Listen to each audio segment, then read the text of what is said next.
બહેનો હોય ને બહેનો નહીં આપણે જોવાનું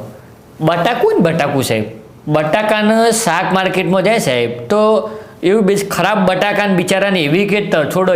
તરછોડો કે જોણે બટાકું નહીં આતંકવાદી ના હોય આવો તો કોઈ બટાકો લેવાતો હશે આ તો કોઈ ખાવાની વસ્તુ છે આ તો કેટલું નુકસાન કરે એવું ને એવું તો પેલા શાકભાજીવાળા ભાઈને બિચારાને સંભળાવી દે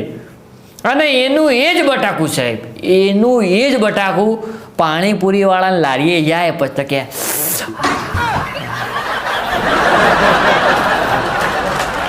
ભાઈ તમારા બટાકામાં કે કોઈ કમાલ હોય છે આ બટાકાની પાણીપુરી એવી બને છે ને આવી તો અમારે ઘેરે નહીં બનતી અલ્યા ચોથી બને તમે લારીમાં જે પેલું ગંધાયેલું બટાકું હોય છે એને તમે ગમાડતો નહીં એ જ બટાકું પાણીપુરી વાળા વાપરતા હોય ને એ પછી જે તમને સ્વાદ આવે